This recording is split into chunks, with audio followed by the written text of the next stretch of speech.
السلام علیکم ورحمۃ اللہ وبرکاتہ۔ دوستو، کیسے ہیں آپ سب؟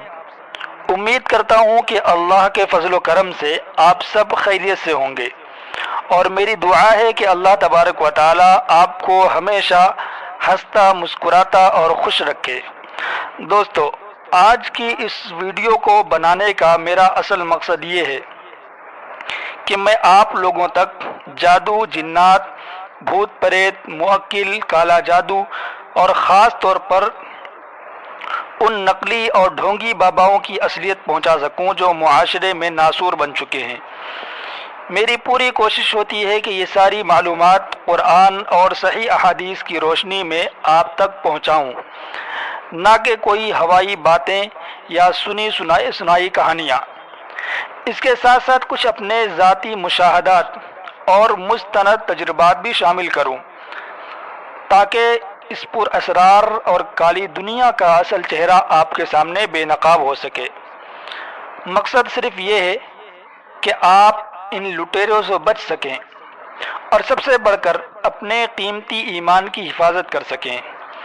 آج کل کے دور میں سچے اور صحیح طریقے سے شرعی علاج کرنے والے عامل ڈھونڈنا ایسا ہی ہے جیسے بھوسے کے ڈھیر سے سوئی تلاش کرنا، یا پھر سالن میں نمک کے برابر۔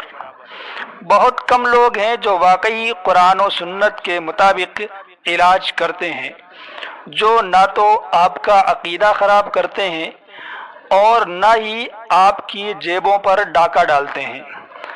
اللہ ایسے نیک لوگوں کو جزائے خیر دے۔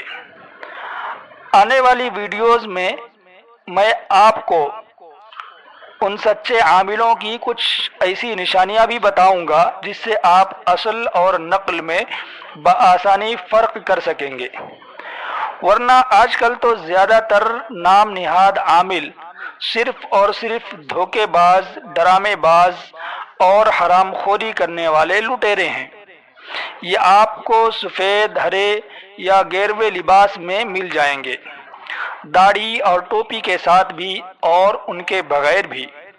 اگر سچ کہوں تو یہ معاشرے کے گبر سنگھ ہیں، بس فرق یہ ہے کہ ان کے پاس گھوڑا اور بندوق نہیں ہوتی، لیکن ان کی لوٹ مار کسی ڈاکو سے کم نہیں ہوتی، بلکہ یہ تو گبر سنگھ سے بھی 2 ہاتھ آگے ہیں، کیونکہ وہ تو صرف مال لوٹتا تھا، جبکہ یہ نام نہاد عامل آپ کا مال، آپ کی عزت اور سب سے بڑھ کر آپ کا ایمان تک لوٹ لیتے ہیں۔ ان سے خود کو اور خاص طور پر اپنی ماؤں بہنوں کو بچانا بہت ضروری ہے، کیونکہ خواتین اکثر جذباتی ہو کر ان کے بچھائے ہوئے جال میں جلدی پھنس جاتی ہیں، اور یہی ان لٹیروں کی کمائی کا سب سے بڑا ذریعہ بنتا ہے۔ تو دوستو، سب سے پہلے ہمیں یہ سمجھنا ہوگا کہ آخر یہ جنات ہوتے کیا ہیں۔ اس پر اسرار دنیا کو جاننے کے لیے یہ جاننا ضروری ہے کہ ان کی حقیقت کیا ہے، یہ کہاں رہتے ہیں، کیا کھاتے پیتے ہیں اور ان کی کتنی اقسام ہیں۔ قرآن اور حدیث کی روشنی میں ہم جنات کے وجود سے ہرگز انکار نہیں کر سکتے۔ جنات بھی اللہ رب العزت کی پیدا کردہ ایک مخلوق ہیں، بالکل ویسے ہی جیسے ہم انسان ہیں۔ قرآن پاک میں بھی ان کا باقاعدہ ذکر موجود ہے، اور احادیث میں بھی۔ اگر ہم تاریخ پر نظر دوڑائیں تو انسانوں کو اس دنیا میں آئے ہوئے محض چند ہزار سال ہی گزرے ہیں، جبکہ یہ زمین و آسمان لاکھوں کروڑوں سال پہلے تخلیق کیے گئے تھے۔ انسانوں کی آمد سے بہت پہلے اس روئے زمین پر جنات کا ہی راج ہوا کرتا تھا۔ پھر جب انہوں نے زمین پر فتنہ و فساد برپا کیا، خون ریزی کی اور ظلم کی انتہا کر دی، جیسا کہ آج کل بدقسمتی سے انسان بھی کر رہے ہیں، تو اللہ تعالیٰ نے انسان کو پیدا فرمایا، اسے اشرف المخلوقات کا درجہ دیا اور زمین پر اپنا خلیفہ مقرر کیا۔ اب ذرا غور کریں، انسانوں کی دنیا بالکل الگ تھلگ ہے اور جنات کی دنیا کی اپنی الگ جہت ہے۔ جنات ہمیں دیکھ سکتے ہیں لیکن ہم اپنی ان ظاہری آنکھوں سے انہیں نہیں دیکھ سکتے۔ البتہ جنت میں معاملہ اس کے بالکل برعکس ہوگا۔ وہاں انسان تو جنات کو دیکھ سکیں گے لیکن جنات انسانوں کو نہیں دیکھ پائیں گے۔ ان کا کھانا پینا، رہن سہن اور طرز زندگی ہم سے بالکل مختلف اور عجیب ہے۔ سچ پوچھیں تو ان کی شکلیں اور ظاہری حالت شاید ہماری سوچ سے بھی زیادہ خوفناک ہو سکتی ہے۔ اسی لیے یہ اللہ تعالیٰ کا ہم پر کتنا بڑا احسان، اس کی نعمت اور بے پایا رحمت ہے کہ اس نے اس مخلوق کو ہماری نگاہوں سے پوشیدہ رکھا ہے۔ ذرا تصور کریں، اگر ہمیں ہر وقت جنات نظر آنے لگتے تو ہمارا حال کیا ہوتا؟ فرض کریں آپ تھکے ہارے دفتر سے گھر آئے اور دیکھتے کہ ڈرائنگ روم کے صوفے پر ایک جن صاحب ٹانگ پر ٹانگ رکھے ٹی وی دیکھ رہے ہیں۔ بیڈ روم میں جائیں تو کوئی جن آپ کے بستر پر کمبل اوڑھے سو رہا ہے، اور کچن کی طرف جائیں تو پتہ چلے کہ کوئی جن وہاں آپ کے لیے آملیٹ تیار کر رہا ہے۔ کیا ایسی صورتحال میں ہماری زندگی اجیرن نہ ہو جاتی؟ یقیناً ہماری زندگیاں جہنم بن جاتی۔ اسی مصلحت کے تحت اللہ نے انہیں ہم سے اوجھل رکھا ہے۔ اس کی مثال بالکل جراثیم یعنی بیکٹیریا اور وائرس جیسی ہے۔ اللہ نے جراثیم کو اتنا باریک بنایا ہے کہ وہ ہمیں کھلی آنکھ سے نظر نہیں آتے۔ اگر ہم کھانا کھا رہے ہوں اور ہمیں اپنے لقمے پر، اپنے ہاتھوں پر، روٹی پر یا کپڑوں اور چہرے پر لاکھوں کروڑوں جراثیم رینگتے اور حرکت کرتے ہوئے نظر آنے لگیں تو کیا ہم ایک نوالا بھی سکون سے کھا سکیں گے؟ بالکل نہیں۔ تو جس طرح جراثیم کا نظر نہ آنا اللہ کی ایک زبردست نعمت ہے، اسی طرح جنات کا نظر نہ آنا بھی رب کی بہت بڑی نعمت ہے۔ اب یہاں سائنس کا بھی ایک عجیب نظریہ ہے۔ عام طور پر سائنس جنات کے وجود کو تسلیم نہیں کرتی، کیونکہ سائنسی اصولوں کے مطابق جو چیز ہمارے حواس خمسہ یعنی 5 حسیات کی گرفت میں نہیں آتی وہ وجود نہیں رکھتی۔ حواس خمسہ کا مطلب بہت سادہ ہے: آنکھ جس سے دیکھا جاتا ہے، ناک جس سے سونگھا جاتا ہے، کان جس سے سنا جاتا ہے، زبان جس سے چکھا جاتا ہے اور ہاتھ جس سے چھوا جاتا ہے۔ سائنس کہتی ہے کہ جو چیز ان 5 طریقوں سے محسوس نہ ہو وہ ہے ہی نہیں، لیکن یہ نظریہ ہر جگہ لاگو نہیں ہوتا۔ ذرا سوچئے، آج سے 150 سال پہلے تک سائنس جراثیم کو بھی نہیں مانتی تھی کیونکہ وہ نظر نہیں آتے تھے۔ پھر جب مائکروسکوپ اور جدید مشینیں ایجاد ہوئیں تو وہی سائنسدان چیخ اٹھے کہ ہاں جراثیم موجود ہیں۔ اس کا مطلب ہے جراثیم تو پہلے بھی تھے، بس دیکھنے والا آلہ نہیں تھا۔ اسی طرح آج سائنس فرشتوں، جنات، آخرت اور عذاب قبر کو نہیں مانتی کیونکہ ان کے پاس ابھی وہ آلات نہیں جو ان چیزوں کا ادراک کر سکیں۔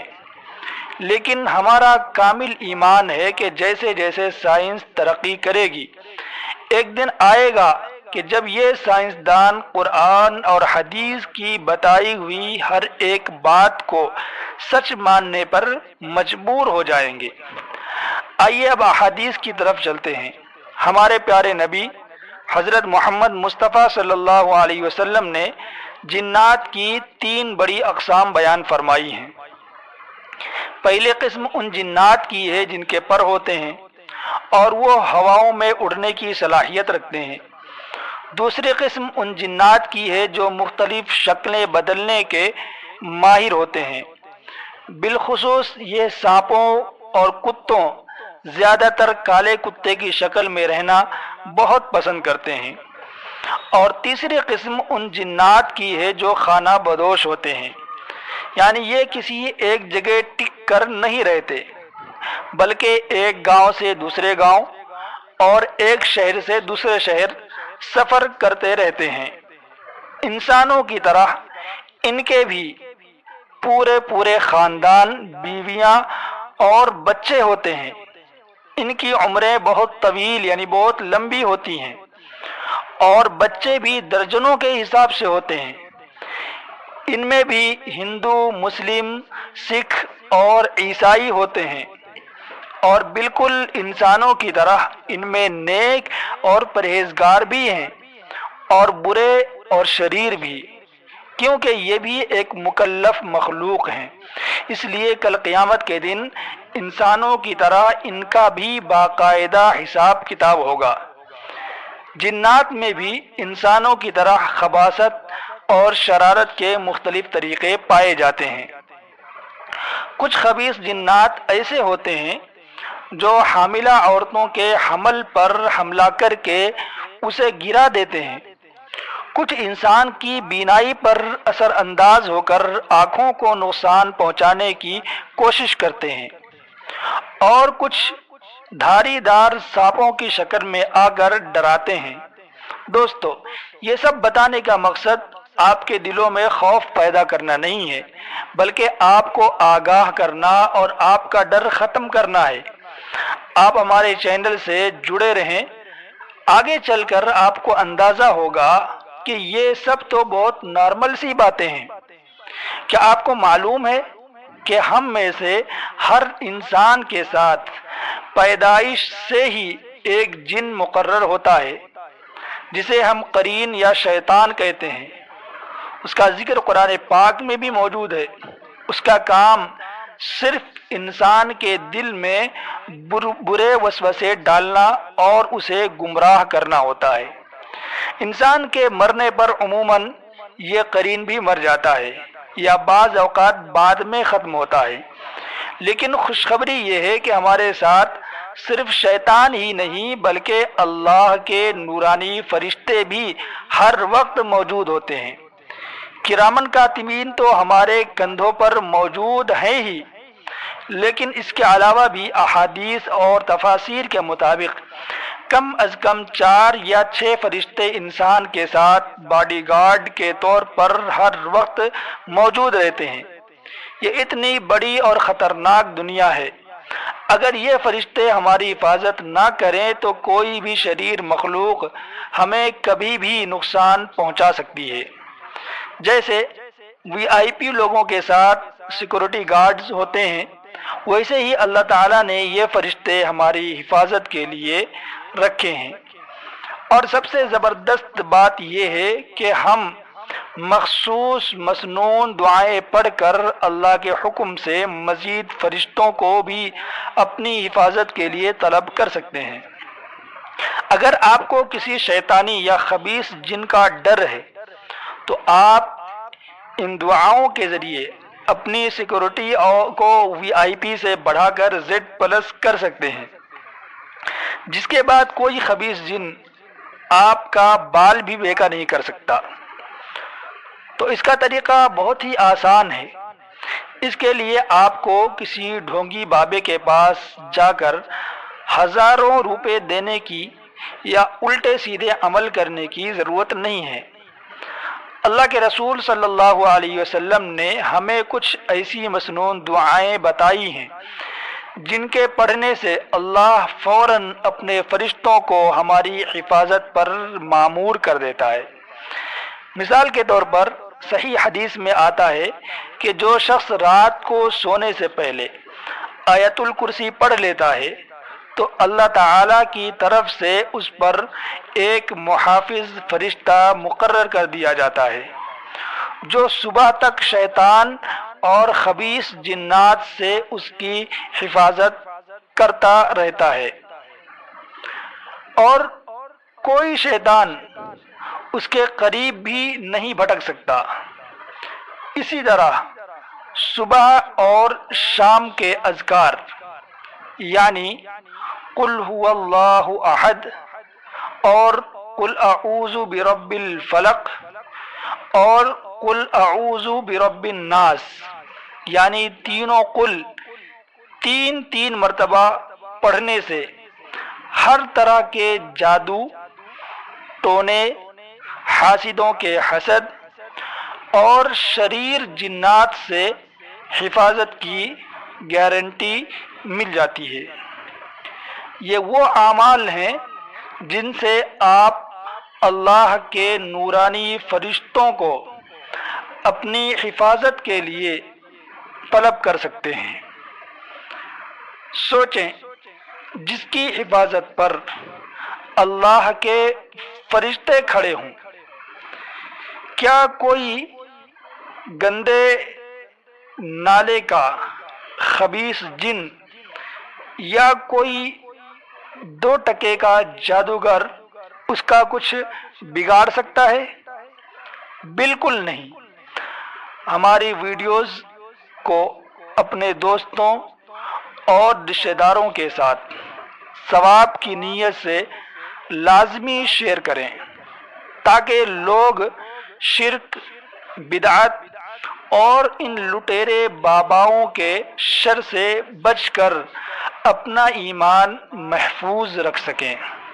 اللہ ہمیں اور آپ کو دین کی صحیح سمجھ اور استقامت عطا فرمائے اور ہمیں اپنی دعاؤں میں یاد رکھیں۔ السلام علیکم ورحمۃ اللہ وبرکاتہ۔